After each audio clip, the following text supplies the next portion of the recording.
आज हम करेंगे प्रश्नावली 6.5 का 16 और 17वां प्रश्न। इससे पहले हमने पहले से लेकर 15 तक सभी प्रश्नों को आसानी से सॉल्व कर लिया है और उन्हें समझ भी लिया है। जो हमारे चैनल पर नए हैं वो हमारी पिछले वीडियो को हमारी प्लेलिस्ट पे जाकर देख सकते हैं, या फिर मैंने उन वीडियो की लिंक डिस्क्रिप्शन बॉक्स में भी दी हुई है, आप वहाँ जाकर भी उन वीडियो को देख सकते हैं। आज का जो आपका प्रश्न है वो विज्ञान से है। आपको मुझे बताना है कि इनमें से कौन सा प्राकृतिक गैस का मुख्य अवयव है। फिर से रिपीट कर रहा हूँ कि इनमें से कौन सा प्राकृतिक गैस का मुख्य अवयव है, मीथेन, एथेन, प्रोपेन या ब्यूटेन। इसका आंसर आपको मुझे कमेंट बॉक्स में लिखकर भेजना है। तो चलिए शुरू करते हैं प्रश्नावली 6.5 का। सबसे पहले हम करेंगे 16वां प्रश्न। इसमें दिया गया है कि किसी समबाहु त्रिभुज में सिद्ध कीजिए कि उसकी एक भुजा के वर्ग का तिगुना उसके एक शीर्ष लंब के वर्ग के 4 गुणे के बराबर होता है। तो ये हमें सिद्ध करना है। तो चलिए हल करते हैं इस प्रश्न को। तो प्रश्न को ध्यान से पढ़ना है, उसी हिसाब से हम एक चित्र बनाएंगे। कैसे कि किसी समबाहु त्रिभुज में, तो सबसे पहले तो हमने समबाहु त्रिभुज बनाया। समबाहु त्रिभुज कैसा होता है, जिसकी सभी भुजाएं समान होती हैं, यानी सभी भुजाएं जो होती हैं वो समान माप की होती हैं। कि अगर ये 5 होगी तो ये भी 5 होगी और नीचे वाली पूरी ये भी 5 होगी। ठीक है, तो हमने समबाहु त्रिभुज बनाया। सिद्ध कीजिए कि उसकी एक भुजा के वर्गों का 3 गुणा। ठीक है, एक भुजा के वर्ग का 3 गुणा, कोई सी भुजा ले लो इसमें, तो क्योंकि सभी भुजाएं समान होती हैं, सभी भुजाएं समान माप की होती है, तो हम कोई सी भी भुजा ले सकते हैं। ठीक है, उसके वर्ग का तिगुना उसके एक शीर्ष लंब के वर्ग के 4 गुणे के बराबर होता है। तो हमने क्या करा कि शीर्ष लंब बनाया एडी, किस पर, बीसी पर। बस इस तरह हमने एक चित्र बना लिया। तो हम स्टार्टिंग कहां से करेंगे कि जो हमें दिया गया है, सबसे पहले तो हम वो लिखेंगे कि दिया है एक समबाहु त्रिभुज, कौन सा, ए बी सी। ठीक है, ये हमें दिया गया है, जिसमें ए डी शीर्ष लंब है। ठीक है, लिख लेंगे इसे, शीर्ष लंब है किस पर लंब है भाई, बीसी पर है ना, बीसी पर है शीर्ष लंब, बी सी पर। हमें सिद्ध क्या करना है, सिद्ध करना है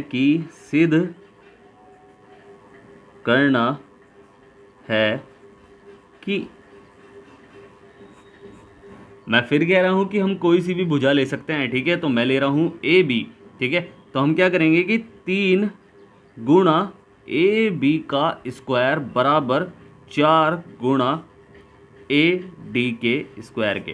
ठीक है, किसी भी भुजा के वर्ग का 3 गुणा उसके शीर्ष लंब के वर्ग के 4 गुणे के बराबर होता है, कि ये हमें सिद्ध करना है। तो बस हम उत्पत्ति कहाँ से करेंगे कि उत्पत्ति यानी हल कहाँ से स्टार्ट करेंगे, उत्पत्ति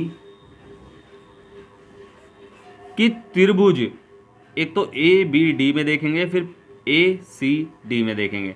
ठीक है, दोनों त्रिभुजों में देखेंगे हम। ठीक है, कि त्रिभुज ए बी डी तथा ए सी डी में, दोनों त्रिभुजों में हमने देखा कि जो पहले तो ए बी बराबर है किसके, ए सी के, ए बी बराबर है ए सी बराबर है बी सी के। क्यों, क्योंकि एक समबाहु त्रिभुज है। ठीक है, समबाहु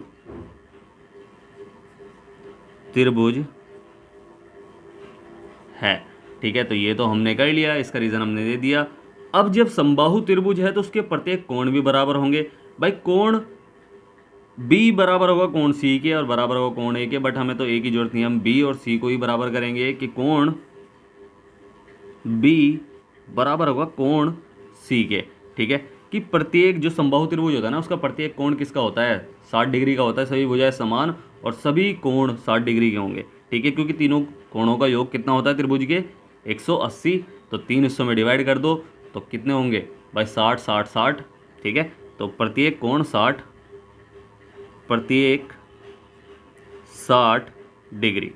और कोण ए डी बी बराबर होगा कोण ए डी सी के। ठीक है, कोण ए डी बी बराबर है कोण ए डी सी के, क्योंकि जो ए डी है वो शीर्ष लंब है किस पर भाई, ये बी सी पर है ना, तो बी सी पर तो बी सी पर जब लंब होता है, जो भी लंब होता है वो 90 डिग्री का बनाता है कोण।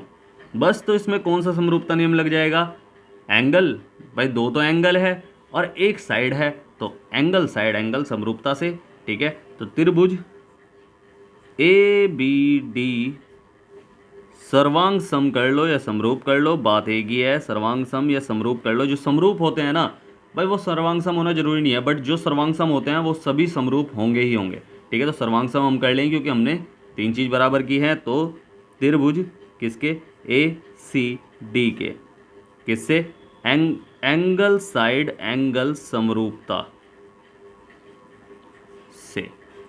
बस भाई दो साइड तो हमारी बराबर ही थी, तो इससे हमें क्या पता चला कि जो जो बी डी है, ठीक है, जो बी डी है, क्योंकि ये साइड तो हमें पहले से ही समान थी, जो बी डी है वो बराबर है किसके, डी सी के।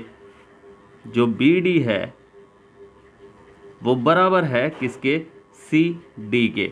और ये बराबर है, और आपको पता ही है कि ये क्या है, ये है 1/2, भाई बी सी की आधी है।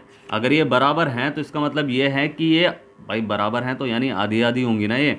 जब इसका मान 2 है, इसका भी मान 2 निकला है, तो दोनों बराबर होंगी। तो बराबर है तो इसका मतलब ये है कि ये जो बीच का हिस्सा है ना, ये जो बीच का पॉइंट है डी, ये मध्य बिंदु है, तो इसका मतलब ये है कि ये बी सी की आधी है, ठीक है। तो 1/2 बी सी की। अब जब सभी भुजाएं समान हैं, जब बी सी बराबर है, बी सी किसके बराबर है, भाई बी सी ए सी के भी बराबर है, ए बी के भी बराबर, तो इन दोनों की भी तो आधी होंगी, ठीक है। तो बी सी या फिर 1/2 ए बी या 1/2 ए सी के, ठीक है। ये सभी या तो 1/2 बी सी के, या 1/2 ए सी के, या 1/2 ए बी के, ठीक है, बराबर है। अब हम देखेंगे समकोण त्रिभुज ए डी बी में, ठीक है, जो कर्ण का स्क्वायर पाइथागोरस प्रमेय हम लगाएंगे उसमें, कि समकोण त्रिभुज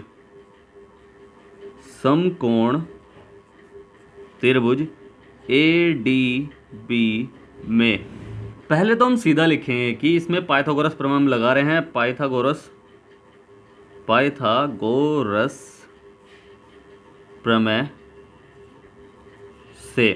तो पाइथागोरस प्रमेय से हमने क्या देखा, जो कर्ण का स्क्वायर होता है, कर्ण का स्क्वायर बराबर होगा आधार का स्क्वायर प्लस ऊंचाई, या लंब कह सकते हैं आप, लंब का स्क्वायर, ठीक है, दोनों बात एक ही है।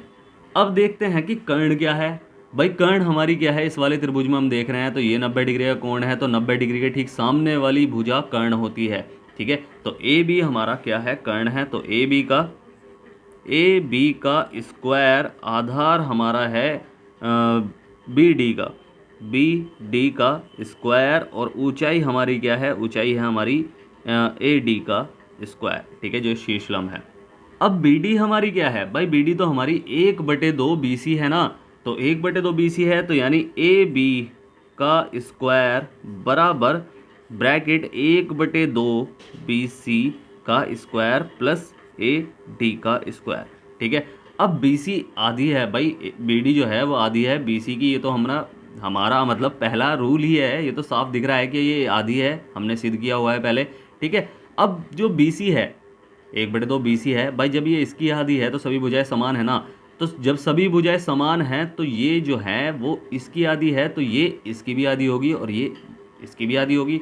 तो हम 1/2 बी सी की जगह 1/2 ए बी भी तो कर सकते हैं। ये तो मूल चीज़ थी जो हमें पता थी कि हाँ ये रियल में आधी है, बट जब समबाहु त्रिभुज है तो इसका मतलब ये है कि सारी भुजाएं समान है, तो ये इसकी भी आधी होगी। तो ये तो हमने पहले जो रियल चीज़ है वो हमने लिख ली, ठीक है। अब हम क्या करेंगे, इसे ठीक से लिख लेंगे कि ए बी का स्क्वायर बराबर होगा ब्रैकेट 1/2 ए बी का स्क्वायर, ठीक है, ये तो मूल था। अब ये इसकी भी तो आधी होगी, ठीक है, तो प्लस ए डी का स्क्वायर, ये तो हमने सिर्फ दिखाया कि ये रियल में इसकी आधी है, बट जो 1/2 बी सी की आधी है तो 1/2 ए बी की भी तो आधी होगी है, ठीक है, तो ये हमने करके दिखा दिया।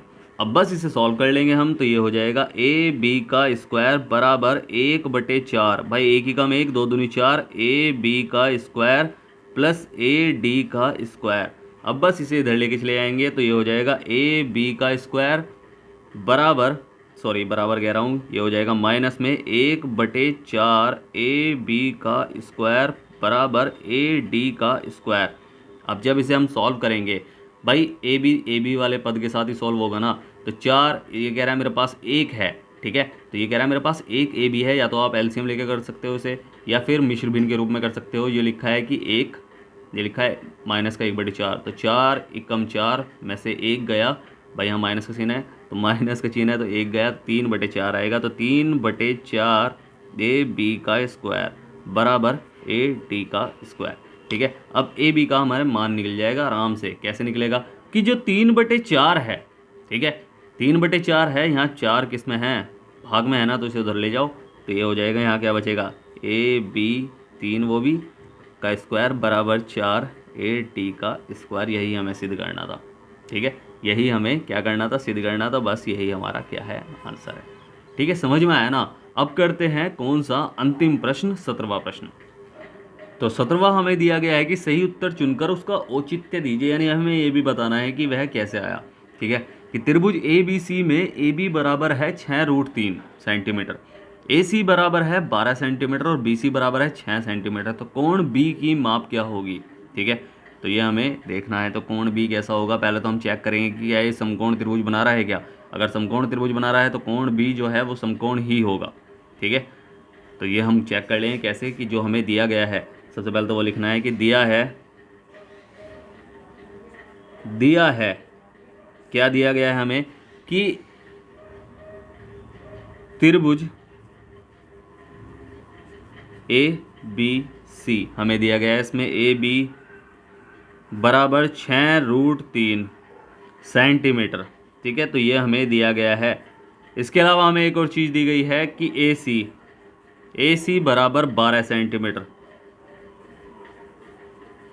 और बी सी हमें दी गई है 6 सेंटीमीटर, ठीक है। तो ये चीज़ हमें 3 चीज़ दी गई है। सबसे बड़ी भुजा कौन सी है इसमें, भाई सबसे बड़ी भुजा कौन सी है इसमें, 12 सेंटीमीटर की सबसे बड़ी भुजा है, क्योंकि अगर रूट का मान निकालें तो क्या पता ये छोटा है, ठीक है, 6 दूनी 12 6 18, चाहे कुछ भी करो, तो रूट जब हम करेंगे सॉल्व तो कम ही आएगा। तो 12 सेंटीमीटर सबसे बड़ी भुजा है, तो हमें चेक करना है इसमें ए सी का स्क्वायर बराबर ए बी के शेष भुजा के वर्गों के बराबर है या नहीं है, प्लस ये हमें चेक करना है कि बी सी का स्क्वायर, तो ए सी का स्क्वायर यानी 12 का स्क्वायर बराबर ए बी का यानी 6√3 का स्क्वायर और प्लस बी सी यानी 6 का स्क्वायर।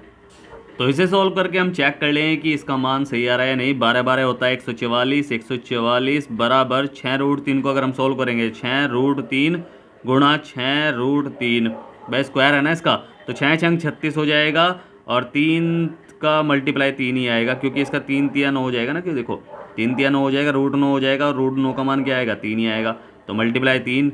और ये जब हम गुणा करेंगे इसकी, 3 6 18 का 8 का हासिल लगा 1, 3 3 9 और 1 10, तो 108 आएगा, तो 108 और प्लस 6 6 36 हो जाएगा ये, और इसे जब हम प्लस करेंगे तो ये आएगा क्या, 144 बराबर 6 8 और 6 14 का 4 का हासिल लगा 1, 3 और 1 4 हो जाएगा और 1 का 1, तो ये तो बराबर आ रहा है, ठीक है। तो ये बराबर आ रहा है कि कर्ण का स्क्वायर बराबर है आधार का स्क्वायर प्लस ऊंचाई के स्क्वायर के, इन दोनों के स्क्वायरों के बराबर है, ठीक है, इन दोनों के स्क्वायरों के बराबर है। तो इसका मतलब क्या है कि एक समकोण त्रिभुज है। तो हम लिख लेंगे कि अतः त्रिभुज ए बी सी एक समकोण त्रिभुज है, ठीक है, जिसका कोण, अब भाई समकोण त्रिभुज है तो उसका कोण कैसा होगा, कोण बी क्या है, 90 डिग्री होगा।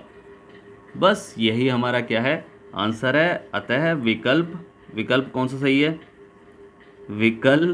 विकल्प हमारा है सी सही है। बस आंसर यही है हमारा, ठीक है। समझ में आया प्रश्न, उम्मीद है आपको प्रश्न अच्छे समझ में आया होगा। अगर आपको प्रश्न अच्छे समझ में आया है तो आपको क्या करना है, आपको करना है वीडियो को लाइक शेयर करना है जितना हो सके, और सब्सक्राइब करना है, आपका ही अपना चैनल है, ठीक है। अगर समझ में नहीं आया है तो आप मुझसे पूछ सकते हैं, मैंने नीचे टेलीग्राम की लिंक दी हुई है, इंस्टाग्राम की लिंक दी हुई है, तो व्हाट्सअप की भी लिंक दी हुई है, तो आप कहीं भी जाकर मुझसे कुछ भी पूछ सकते हैं, मैं आपकी पूरी हेल्प करूँगा, ठीक है। और जो स्टार्टिंग में मैंने आपसे प्रश्न पूछा है, आंसर जरूर भेजना है उसका कमेंट बॉक्स में, चाहे गलत हो चाहे सही हो, आपको आंसर जरूर देना चाहिए, ठीक है। आपको कुछ सीखने को ही मिलेगा, क्या पता आपको पता चल जाए कि आंसर सही क्या है और यही एग्जाम में आ जाए। इनमें से कौन सा प्राकृतिक गैस का मुख्य अवयव है, ठीक है, कि मीथेन, एथेन, प्रोपेन या ब्यूटेन, इसका आंसर कमेंट बॉक्स में लिखकर भेजना जरूर है। फिर से कह रहा हूँ, वीडियो करें लाइक, शेयर करें जितना हो सके अपने दोस्तों के पास, ताकि वे भी पढ़ाई कर सकें, और सब्सक्राइब करें, आपका ही अपना चैनल है। तो मिलते हैं फिर अगली वीडियो में, तब तक के लिए bye bye, tata, see you.